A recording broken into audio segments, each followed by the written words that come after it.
సుమన్ టీవీలో మీ business promotions కోసం ఈ కింది నెంబర్ను సంప్రదించగలరు.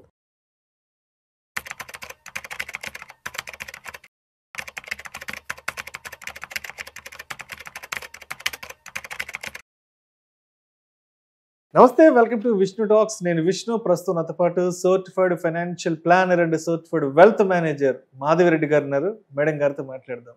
నమస్తే మాధవిరెడ్డి గారు. నమస్తే అండి. Welcome to Vishnu talks. Thank you.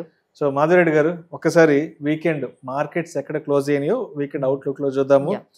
Nifty విషయానికి వస్తే కేవలం 30 పాయింట్ల లాభంతో 25,910 వద్ద క్లోజ్ అయింది. సెన్సెక్స్ విషయానికి వస్తే 84 పాయింట్ల లాభంతో 84,562 వద్ద క్లోజ్ అయింది.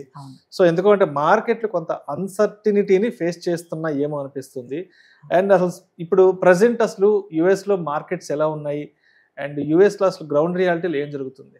సో మనం లాస్ట్ ఫ్రైడే రోజు అయితే మాత్రం, అంటే ఫ్రైడే థర్స్డే కూడా అండి, లాస్ట్ 2 days నుంచి అందరూ గమనించవచ్చు, దాదాపుగా 200 పాయింట్స్ మార్కెట్ వాల్టిలిటీ అండి. అసలు వాల్టిలిటీ ఏ విధంగా ఉందంటే, సో అందరూ కూడా ఇది ఒక కాషియస్ లాగా తీసుకోవాలి. సో ఆల్మోస్ట్ మీరు ఫ్రైడే రోజు కూడా చూస్తే మార్కెట్స్ ఒక టైంలో లోయెస్ట్ పాయింట్స్ అంటే 25,740 వరకు వెళ్ళిందండి.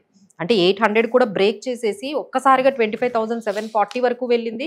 బట్ ఎప్పుడైతే మళ్ళీ బీహార్ రిజల్ట్స్ లో కొంచెం పాజిటివ్ గా మళ్ళీ ఎన్డీఏ రావడంతో మళ్ళీ కొంచెం మార్కెట్స్ బౌన్స్ బ్యాక్ అయ్యి అది 25,940 వరకు వెళ్ళి ఫైనల్ గా 25,910 దగ్గర క్లోజ్ అయింది. సో దాదాపుగా 200-250 పాయింట్లు పైగానే మార్కెట్స్ అనేది ఒక్కసారిగా ఒకే రోజు మూవ్మెంట్ అనేది జరుగుతుందండి.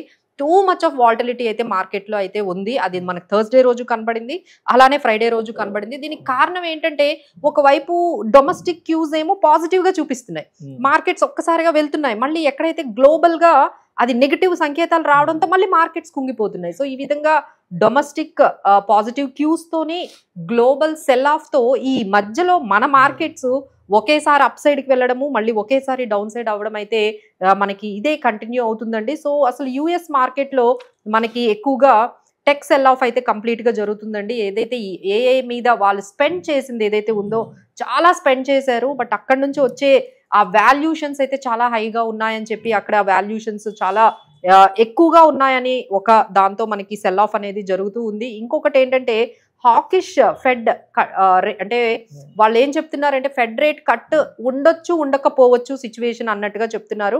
డిసెంబర్లో మనకి ఫెడ్ రేట్ కట్ మీద ఒక డెసిషన్ అయితే రాబోతుంది. దాని మీద అయితే అంత ఆప్టమిస్టిక్ గా లేరండి. మేబీ రేట్ కట్ ఉండకపోవచ్చు, ఎందుకంటే అక్కడ ఇన్ఫ్లేషన్ అంటే లాంగెస్ట్ వాళ్ళకి షట్ డౌన్ జరిగింది రీసెంట్ గా. యుఎస్ మా గవర్నమెంట్ లాంగెస్ట్ షట్ డౌన్ జరిగిన తర్వాత ఇప్పుడు మొత్తం డేటా అంతా రిలీజ్ అవ్వాలండి. ఇంతవరకు యుఎస్ గవర్నమెంట్ షట్ డౌన్ ఉండడం వల్ల డేటా ఏమీ రిలీజ్ అవ్వలేదు. గవర్నమెంట్ నుంచి జాబ్ డేటా కానీ, కన్సంప్షన్ డేటా కానీ, కన్స్యూమర్ డేటా కానీ, లేకపోతే మనకి ఇన్ఫ్లేషన్ డేటా కానీ, ఇవన్నీ కూడా ఇన్ని రోజులు వాళ్ళకి బయటకు రాలేదు. ఇప్పుడు ఒక్కొక్క డేటా బయటకు వస్తుంది. దాన్ని బట్టి వాళ్ళు మేబీ డిసెంబర్లో మేబీ రేట్ కట్ ఉండకపోవచ్చు అనే సంకేతాలతో కూడా యుఎస్ మార్కెట్లో చాలా వరకు నిన్న కూడా అండి చాలా సెల్ ఆఫ్ అనేది మనము డౌ జోన్స్, S&P 500 చాలా వరకు మనకి డౌన్ అయింది. అది మనకి బాగా కనిపిస్తుంది. ఇంకోటి ఏంటంటే, FII సెల్లింగ్ కూడా బాగా జరుగుతుందండి.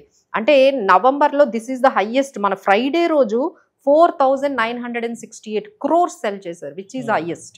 నవంబర్లో ఇంతగా FIIs ఎప్పుడు సెల్ చేయలేదు. సో ఈ విధంగా ఒకవైపు మనకి బీహార్ ఎలక్షన్స్ పాజిటివ్ ఉండడం, అలానే ఇన్ఫ్లేషన్ అసలు 11 year 13 year లోయెస్ట్ కి వెళ్ళిపోయాడు, అంటే 1% బిలోకి వెళ్ళిపోయామండి. సో అంటే ఎంత పాజిటివ్ క్యూస్ వస్తూ ఉన్నా మనకి డొమెస్టిక్ గా గ్లోబల్ అంతే నెగిటివ్ గా వస్తుంది. అండ్ బీహార్ ఎన్నికల ఫలితాలు ఒక మంచి హిస్టారిక్ విన్ అని చెప్పవచ్చు. ఆల్మోస్ట్ ఎన్డీఏ అక్కడ క్లీన్ స్వీప్ చేసేసింది. అంటే బట్ మార్కెట్ల పరంగా ఇది ఎంత వరకు రిసీవ్ చేసుకుంది, అంటే మార్కెట్ రియాక్షన్ ఎలా ఉండింది అసలు నిన్నటి హిస్టారిక్ విన్ మీద? అదే నేను ఒక్కసారి డౌన్ అయిన మార్కెట్ కాస్త అయినా రీబౌండ్ అయ్యింది. అంటే ఒక్కసారిగా 25,800 కూడా బ్రేక్ చేసి కిందకెళ్ళిన మార్కెట్ కొంచెమైనా రీబౌండ్ అయ్యింది అంటే బికాస్ ఆఫ్ దిస్ విన్ ఏదైతే ఎన్డీఏ ఇవి. ఎందుకంటే మార్కెట్స్కి ఎప్పుడైనా సరే ఒక స్ట్రాంగ్ గవర్నమెంట్ అనేది ఉంటేనే మనకి మార్కెట్స్ పాజిటివ్ గా తీసుకుంటే, ఎందుకంటే ఏదైనా స్ట్రాటజిక్ గా వాళ్ళు ఏదైనా డెసిషన్స్ తీసుకోవాలన్నా, పాలసీ డెసిషన్స్ తీసుకోవాలన్నా ప్రాజెక్ట్స్ గురించి డెసిషన్స్ తీసుకోవాలన్నా ఎప్పుడైతే స్ట్రాంగ్ సెంట్రల్ గవర్నమెంట్ ఉంటుందో అప్పుడే అది సాధ్యపడుతుందండి. అది దానికి ఎప్పుడు కూడా మార్కెట్స్ పాజిటివ్ గానే తీసుకుంటాయి. సో అందుకనే మనకి నిన్న ఫైనల్ గా ఎంత డౌన్ కి వెళ్ళినా again it has ended with at least 25,900 above నే మార్కెట్ క్లోజ్ అవ్వడానికి ఈ బీహార్ ఎలక్షన్స్ లో జరిగిన ఈ విన్ అనేదే మనము కారణంగా చెప్పుకోవచ్చు. అండ్ అదే విధంగా ఇన్ఫ్లేషన్ కి సంబంధించి కూడా ఒక రిపోర్ట్ రావడం జరిగింది. ఇన్ఫ్లేషన్ కూడా బాగా డౌన్ ఉంటుంది అంటున్నారు. సో ఇదేంటంటే గుడ్ డైలమా అని ఒకరు పోస్ట్ పెట్టారండి. అంటే గుడ్ డైలమా అంటే ఎప్పుడైనా సరే మనకి ఎట్లా ఉంటుందంటే గ్రోత్ అనేది మనకి ఇప్పుడు ఆల్మోస్ట్ జీడిపి గ్రోత్ 6.5% ఉంటే ఇన్ఫ్లేషన్ అందులో 50% ఉంటుందండి. మేబీ ఒక 4%, 5% అలా ఇన్ఫ్లేషన్ అనేది ఉంటుంది. బట్ ఇక్కడ never any economy might have seen this kind of thing. ఎక్కడంటే మనకేమో 6.5% జీడిపి గ్రోత్ అవుతూ ఉంటే ఇన్ఫ్లేషన్ అనేది బిలో 1% ఉండడం, దిస్ ఈజ్ గుడ్ డైలమా అని చెప్పేసి అంటున్నారు. సో దీని కారణంగా మేబీ మనకి December 5th పాలసీ అసలు మనకి రివ్యూ ఉందండి. ఆర్బీఐ రివ్యూ మీటింగ్ ఉంది December 5th ఉంది. సో అక్కడ రేట్ కట్ ఉండొచ్చు ఉండకపోవచ్చు అనే డైలమా కూడా అక్కడ కూడా స్టార్ట్ అయింది. సో మనకి డిసెంబర్లో ఫెడ్ రేట్ కట్ కానీ లేకపోతే Indian RBI repo rate cut కానీ కొంచెం డౌట్ అనే కాషియస్ గానే ఉండాలని చెప్తూ ఉన్నారండి. Because of this lowest inflation, ఇంత తక్కువ ఇన్ఫ్లేషన్ ఉండేటప్పుడు ఇంకా రేట్ కట్ చేయడానికి పెద్ద రీజన్స్ ఏమీ లేవు. అండ్ లాస్ట్ వీక్ అంతా కూడా భారత్ అమెరికాకి సంబంధించిన వాణిజ్య ఒప్పందాలు ఆల్మోస్ట్ ఒక కొలిక్కి రాబోతున్నాయి. అంత ఓకే అయిపోయింది. ఇక నుంచి మార్కెట్లు కూడా మంచి ర్యాలీ ఉండబోతుంది 26 నుంచి అన్నారు కదా. బట్ అది ఎంతవరకు వచ్చింది అక్కడ డిస్కషన్స్ అసలు? So US government shut down అయిన తర్వాత వచ్చిన పరిణామాలు దాని వల్ల కొంచెం టోన్ అయితే మారినట్టుగా కనిపిస్తుందండి. ట్రంప్ ఏవైతే డెసిషన్స్ తీసుకుంటున్నారో ట్రంప్ టారిఫ్స్ గురించి, వాటి వల్ల అక్కడ చాలా ఇన్ఫ్లేషన్ పెరిగిందండి యుఎస్ లో. అంటే మనం డే టు డే కాఫీ దగ్గర నుంచి ప్రతి ఒక్క వస్తువు చాలా రేట్లు యుఎస్ లో పెరిగాయి. దీనికి కారణం టారిఫ్సే, దీనికి కారణం టారిఫ్స్ వల్లనే అని చెప్పేసి అక్కడ వాళ్ళు కూడా చాలా వరకు ఆయన మీద ప్రెషర్ ఉందండి. సో దానివల్ల మాకు తెలిసి like maybe we are expecting he would be like కొన్ని ఏరియాస్ లో అంటే రైట్ సమ్ ఎక్స్పోర్ట్స్ ఉంటాయి కదండి, ఫార్మా కానీ లేకపోతే ఇలా కొన్ని ఎసెన్షియల్ కమోడిటీస్ కానీ ఫుడ్కి సంబంధించిన వాటిల్లో మాత్రం maybe we are expecting very good deal అయితే రాబోతోంది యుఎస్ ఇండియా ట్రేడ్ డీల్ మధ్య. ఎందుకంటే అక్కడ ఇన్ఫ్లేషన్ చాలా హైగా ఉంది, ప్రెజర్ అయితే చాలా ఉందండి. ఎందుకంటే US economy is not showing any good signals, ఎక్కడా కూడా మంచి సిగ్నల్స్ లేవు. ఎందుకంటే ఇన్ఫ్లేషన్ డేటా పెరగడం కానీ యుఎస్ జాబ్ కట్స్ కూడా చాలా వరకు మీరు గమనించారో లేదో, చాలా పెద్ద పెద్ద కంపెనీలు అండి, పెద్ద పెద్ద కంపెనీల్లో చాలా వరకు జాబ్ కట్స్ అనేవి జరుగుతూ ఉన్నాయి. జాబ్ డేటా కూడా అంత పాజిటివ్ గా లేదు, ఫెడ్ రేట్ కట్ కూడా ఉండకపోవచ్చు అంటున్నారు. So now there is a lot of chances US and India trade deal positive గా అవ్వడానికి ఎక్కువ ఛాన్సెస్ ఉన్నాయి. So that is only the thing can take the markets to the next level. ఈ ఒక్క deal అయితే మాత్రం మార్కెట్స్ మనకి 26,000 above వెళ్ళి అక్కడ అంటే 26,000 చాలా సార్లు అటెంప్ట్ చేస్తుందండి మార్కెట్ అయితే, 26,000 చాలా సార్లు టచ్ అవుతోంది. బట్ అక్కడ స్టేబుల్ అవ్వలేకపోతుంది. అక్కడ నుంచి సెల్ ఆఫ్ జరగడం కానీ ప్రాఫిట్ బుకింగ్ కానీ కంటిన్యూస్ గా జరుగుతూ ఉందండి. సో బట్ అక్కడ స్టేబుల్ అవ్వాలి అంటే that is the only thing market is waiting a good trade deal between US and India దగ్గర నుంచి. ఏ మాత్రం పాజిటివ్ గా వచ్చినా ఆల్రెడీ చాలా వరకు ఎక్స్పోర్ట్ ఓరియంటెడ్ కంపెనీస్ మీరు గమనిస్తూ ఉంటే బయింగ్ స్టార్ట్ అయిందండి. అలానే ఫార్మా కంపెనీస్ లో కూడా కొంచెం బయింగ్ స్టార్ట్ అయింది. అలానే జెమ్స్ అండ్ జ్యువెలరీ, టెక్స్టైల్స్ ఇలాంటివి అంటే they are expecting there might be a very good deal between US and trade deal. దానివల్ల ఈ జెమ్స్ అండ్ జ్యువెలరీ కానీ లేకపోతే ఫార్మా కానీ ఇలా ఎక్స్పోర్ట్ ఓరియంటెడ్ ఏవైతే ఉన్నాయో వాటికి కొంచెం పాజిటివ్ గా వచ్చేటట్టుగా న్యూస్ రావడంతో వాటిలో కూడా కొంచెం బయింగ్ అనేది అయితే మనకు కనిపించింది. అండ్ నిఫ్టీకి సంబంధించి కూడా మొన్న ఒక పాజిటివ్ న్యూస్ రావడం జరిగింది. అండ్ 2026 ఇయర్ ఎండింగ్ అంతా కూడా 29,000 శిఖరాగ్రహాలకు నిఫ్టీ చేరుకోబోతుందంటూ కూడా రావడం జరిగింది. కాబట్టి సో అంటే నెక్స్ట్ కపుల్ ఆఫ్ మంత్స్ నుంచి కానీ లేదా నెక్స్ట్ ఇయర్ నుంచి మార్కెట్ ని ఏ విధంగా ఎక్స్పెక్ట్ చేయొచ్చు అంటారు? సో అందరూ కూడా అంటే Indian markets are doing well అని అన్ని అంటే ఫారెన్ ఎనలిస్టులు కానీ లేకపోతే మనకి రేటింగ్ కంపెనీస్ కానీ అందరూ కూడా గోల్డ్మ్యాన్ సాక్స్ కానీ ఇలాంటి వాళ్ళందరూ కూడా మంచి రేటింగ్ అనేది మన ఇండియన్ ఎందుకంటే కన్సంప్షన్ చాలా బాగుందండి. అండ్ ఇన్ఫ్లేషన్ ఈజ్ లోయెస్ట్ ఉంది, ఇంట్రెస్ట్ రేట్స్ కూడా చాలా పాసిబుల్ లెవెల్స్ లో ఉన్నాయి. And GDP growth highest in the world 6.5%. ఇలాంటి సిచ్యువేషన్ లో ఎక్కడ మనకి కనిపించట్లేదు. So everything is doing well. But FIIs మాత్రం దే ఆర్ నాట్ కన్విన్స్డ్ అండి. They are still might be thinking ఇక్కడ వాల్యూషన్స్ ఎక్కువ ఉన్నాయి అనుకుంటున్నారా, లేదు ఇంకా they are taking some kind of uncertainties ఉన్నాయి అనుకుంటున్నారు. But that might turn in to positive గా మనకి ఎప్పుడైతే మార్కెట్స్ వాళ్ళు ఎఫ్ఐఐస్ మన ఇండియన్ అంటే ఎమర్జింగ్ అంటే ఇప్పుడు మనకు ఎట్లా కనిపిస్తుంది అంటే గ్లోబల్లో మీకు యూరోపియన్ మార్కెట్స్ కానీ యుఎస్ మార్కెట్స్ లో కానీ అంతా కూడా కొంచెం గ్లూమీగా ఉంది. So now the FIIs might turn to the emerging markets.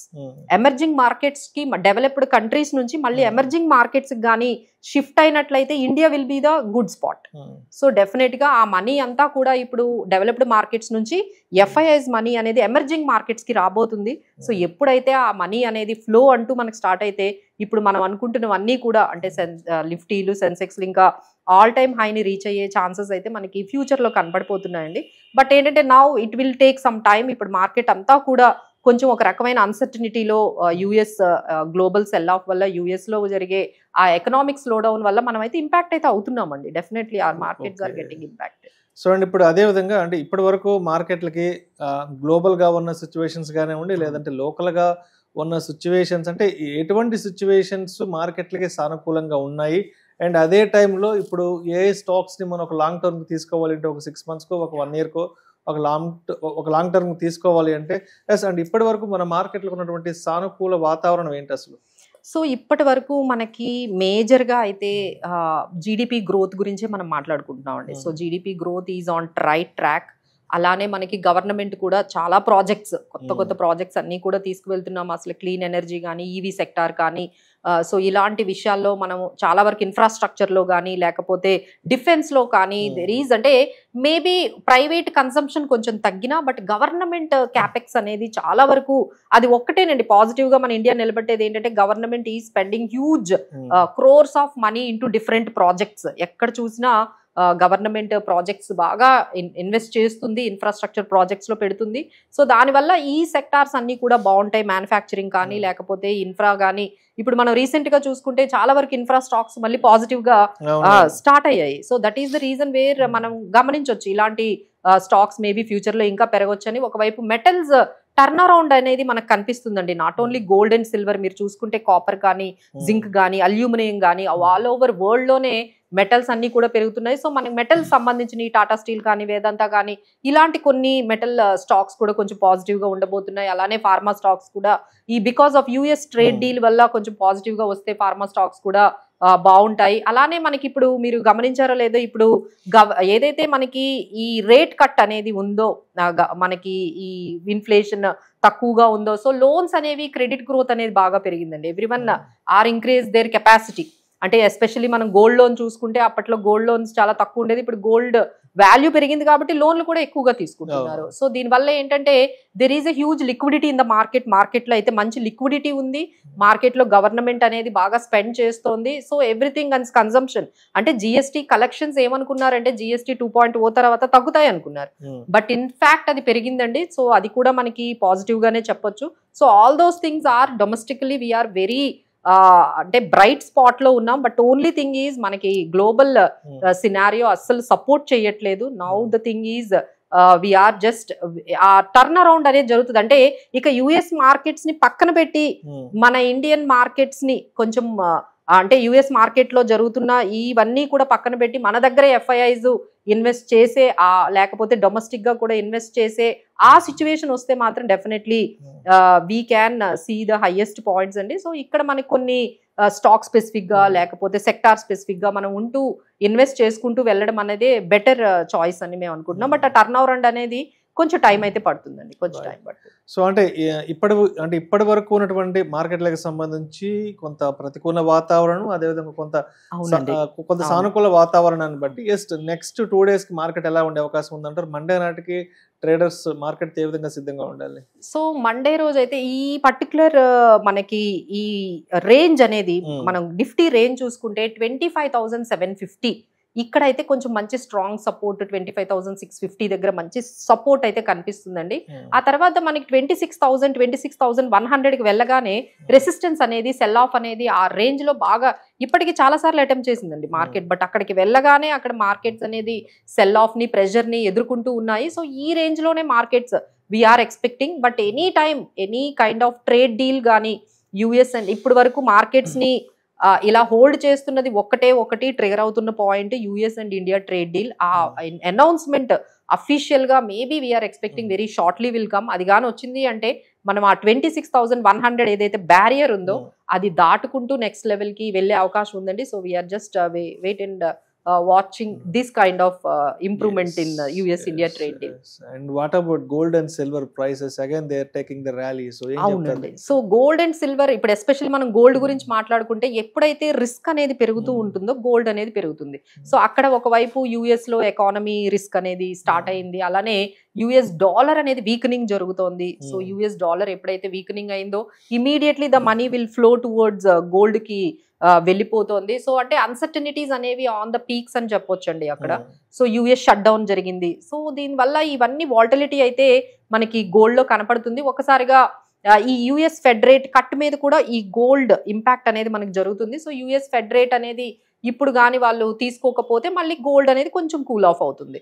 So it all volatility అయితే గోల్డ్ లో కూడా మనకు కనిపిస్తుందండి. ఒక్కసారిగా పెరగడం, మళ్ళీ మీరు ఒక 2 days అవ్వగానే మళ్ళీ గోల్డ్ అనేది రావడం. So gold also is facing the huge volatility. Like అంటే ఎప్పుడు మేము చూడలేదండి, అంటే ఈక్విటీ మార్కెట్స్ లో వాలటిలిటీ మనం చూసాం, ఆ గోల్డ్ కూడా సేమ్ ఈక్విటీ మార్కెట్స్ లాగా ఒక 2 రోజులు పెరగడం 2 రోజులు తగ్గడం అనేది ఈ రీసెంట్ టైమ్స్ లోనే మనము ఈ గోల్డ్ లో ఇంత వాలటిలిటీ చూస్తున్నాం అండి. That will be in this range of 1,26,000 and 1,25,000, 24,000 ఈ రేంజ్ లో గోల్డ్ అయితే మూవ్ అయ్యే ఛాన్సెస్ అయితే కనిపిస్తున్నాయి. రైట్.